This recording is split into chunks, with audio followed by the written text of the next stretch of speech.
사랑의 하나님 감사합니다. 오늘도 주의 말씀이 우리와 함께 하시는 은혜를 주시니 아버지 감사합니다. 세상 것에 너무 위축되지 말고 오늘도 하나님의 말씀에 따라 용기 있는 선택을 할 수 있는 하루가 되도록 축복해 주시고 말씀이 그 힘의 원천이 되도록 우리를 깨우쳐 주옵소서. 예수님 이름으로 기도합니다. 아멘. 7월 23일입니다. 사사기서 9장 46절부터 57절의 말씀입니다. 수치스럽게 스스로 무너지고 있는 리더와 파괴되고 마는 공동체의 글을 우리가 봅니다. 아비멜렉 이 마지막이 참으로 허무하고 수치스럽게 끝이 납니다.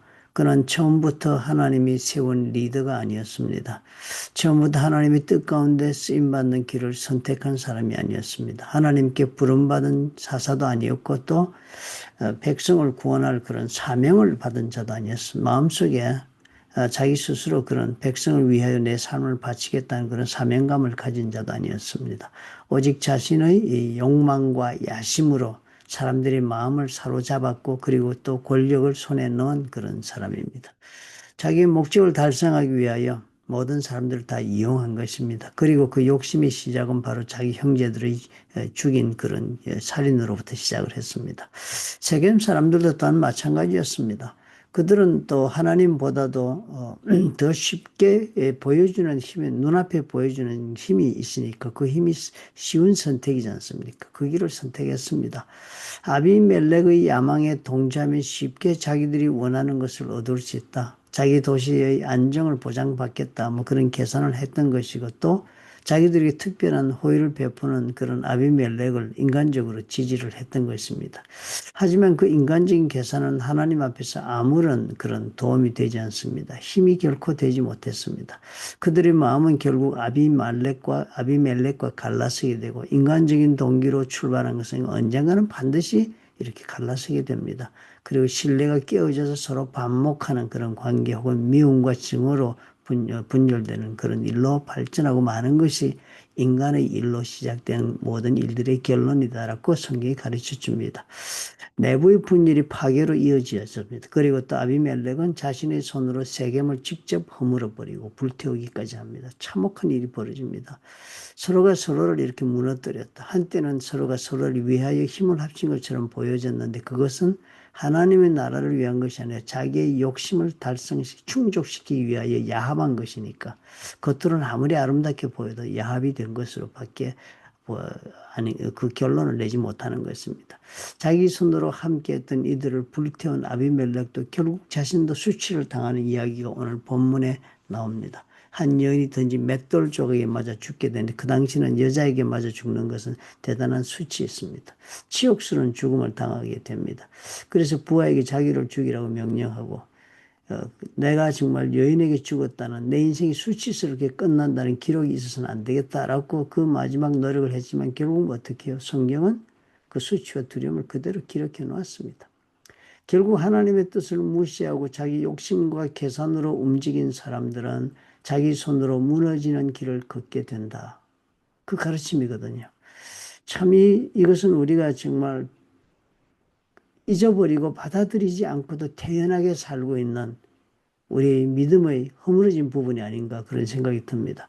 전혀 하나님이 없이 서서 세워지는 리더십을 따르고 또 하나님을 고려하지 않는 결정들을 나도 스스로 내리면서 그렇게 살아갈 때는 공동체가 무너지고 결국은 공동체가 무너질 뿐만 아니라 내 자신도 파멸되는 것입니다. 나 하나만 살면 된다는 생각은 결코 이루어지지 않습니다.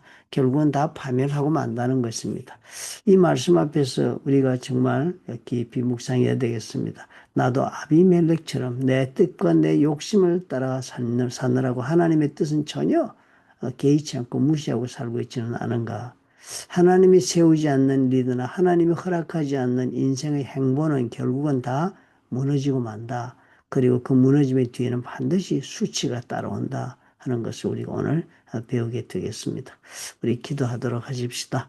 좋으신 아버지 감사합니다. 언제나 우리는 이 예수 그리스도의 말씀 가운데서 경쟁을 느끼며 살아갑니다. 어느 것을 선택할까 망설이며 삽니다. 예수께서 가르치시기를 너희는 먼저 그의 나라와 그 일을 구하라. 그리하면 그 위에 이 모든 것을 더하리라고 주님은 분명히 말씀하셨는데도 불구하고 우리는 하나님의 나라와 하나님의 뜻을 따라 살기를 보다는 그런 선택보다는 세상에서 내가 원하는 것을 쉽게 얻겠다고 보여지는 길을 늘 선택을 하는 어리석은 일을 저지릅니다. 그것이 바로 우리 예수 그리스도께서 가르쳐 주신 삶의 원칙과도 위배되는 것을 오늘 깨닫습니다. 주님 아비멜렉을 보면서 2000년, 3000년 전의 이야기가 아니라 오늘 나의 삶에서 일어나고 있는 일들과 하등 다를 것이 없음을 깨닫습니다. 사단의 방법은 에덴 동산에서나 그리고 지금 이 땅에서나 하나도 그 방법이 변하지 않은 것을 우리가 깨닫게 도와주옵소서. 예수님 이름으로 기도합니다. 아멘.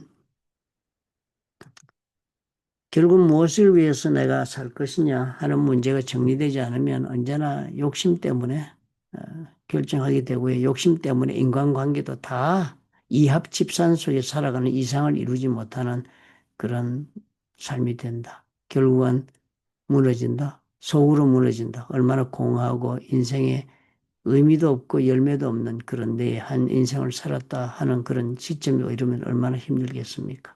우리 하나님 그것을 미리 가르쳐 주십니다. 하나님의 뜻을 따르는 것이 우리 모든 행복의 길이 된다는 것을 오늘 보았습니다.